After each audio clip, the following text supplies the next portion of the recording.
Abọọsalachi garano na akwụkwọ akụkọ nke taata bụ Mọnde ahịa Eke abalị 30 nke ọnwa isii afọ 2025. Ndị Fulani na-achị Nnama awakpola ndị ọrụ ugbo mmadụ abụọ n'obodo aka chiburu steeti Benue bụ Ọtọm dịka ha tọrọ otu onye ka ọ dị. Ndị Fulani a na-achị Nnama wakpokwara kansụl Guruma nke steeti Benue gbuo ndị uwe ojii mmadụ 3 nara ha egbe, bụ akụkọ anyị hụrụ n'akwụkwọ akụkọ Daily Post. N'otu akwụkwọ akụkọ Daily Post ka anyị hụrụ akụkọ sịrị ndị Fulani na-achị Nnama na ndị agha akwakọrịtala mgbọ n'ogbe ebe ndị gbatara ọsọ ndụ IDP nọ na Benue. Ndị ọchịchị bụ ndị kewapụtara enweghị nchekwa ma gakwa n'ihu na-eme ka enweghị nchekwa ghara ịlala na Naịjirịa ka aka na-achị steeti Plateau kwuru, bụ akụkọ ọzọ gbara n'akwụkwọ akụkọ Daily Post na akwụkwọ akụkọ Vanguard ka anyị hụrụ akụkọ sịrị PDP ga-enwe nzukọ NEC ya taa. Okwuchite ọnụ onye isi oche PDP agbaala arụkwaghịm, bụ akụkọ ọzọ gbara n'akwụkwọ akụkọ Vanguard na akwụkwọ akụkọ Punch ka anyị hụrụ akụkọ sịrị onweghị ndị obu egbe karịrị ndị agha Naịjirịa ike ka General Ijeoma lara ezumike nka ọrụ n'ọrụ agha Naịjirịa kwuru.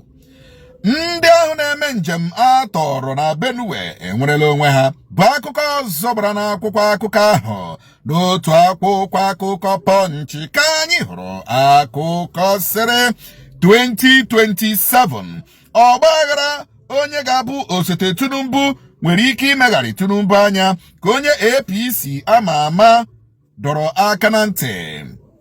Ọ dị mma dịka nke ahụ na-ewu. Ndị Fulani na-achị Nnama wakpokwara Benue ọzọ ugboro atọ n'izu ụka gara aga dịka ha gburu ndị uwe ojii mmadụ 3 nara ha egbe, tọrọ otu onye n'otu obodo na Benue ma lee ndị ọrụ ugbo abụọ merụọ ha ezigbo ahụ na obodo Ọtọm aka chiburu steeti ahụ. Mana a gwara anyị kpọmkwem na dịka onyeisi ndị uwe ojii na onyeisi ndị agha Naịjirịa gara ebe ahụ na a ga-enwe ezigbo nchekwa na Benue, mana ọ dịka ya bụ ihe wụ ojoro ka ha jere gwuo na Benue, which means there was no planned measures to counter the attack of Fulani herdsmen in Benue State. O wee bụrụ ihe na-agba anya mmiri na Naịjirịa. Ọ dị ma dịka nke ahụ na-ewu n'otu Benue ahụ kwa ka ndị Fulani na-achị Nnama na ndị agha bụ ndị na-echekwa IDP enwere na Benue gbakọrịtara egbe na ofu Benue ahụ kwa n'izu ụka gara aga. Ka nke ahụ na-ewu PDP ga-enwe nzukọ ha taa, National Executive Council ha taa ka ha ga-enwe, mana anyị na-anụ na ndị ga-enwe bụ ndị nke Makinde, ebe ndị nke enwe ike agaghị esonye na ya bụ ihe. Ọ dị mma. Ndị agha egbuole onye obu egbe a na-achọ aha ya bụ Mai Wada na Zamfara, bụ akụkọ ọzọ gbara n'akwụkwọ akụkọ Punch na akwụkwọ akụkọ Nigerian Tribune ka anyị hụrụ akụkọ sịrị Wike na Fubara emeziela dịka enyere Fubara ihe anọ ọ ga-eme tupu akpọghachi ya ka gọvanọ steeti Rivers. Ọ gaghị azọ ọkwa gọvanọ na 2027, ọ ga-aba APC, ọ gaghị ahọpụta ndị isi oche kansụl, ọ bụ Wike ga-ahọpụta. Wike na onwe ya ga-ahọpụtakwa ndị ha na Fubara ga-eso arụ ọrụ, ebe Fubara ga-akwụcha ụgwọ niile ejikọrọ ndị ụlọ nzukọ omeiwu steeti ahụ nke Amaehule nọ n'isi ya.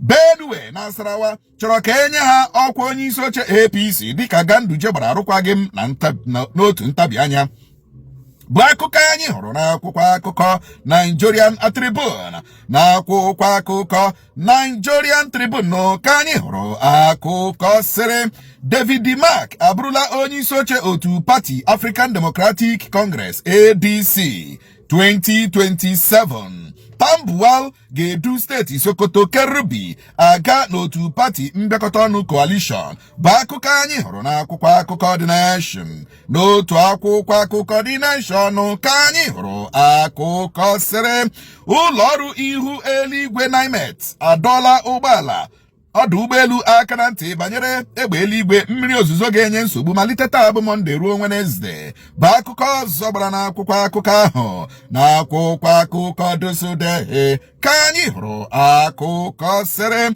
Tinubu enweghị amụma ọbụla ịchụ m n'ọrụ ka George Akume ode akwụkwọ ọchịchị etiti kwuru.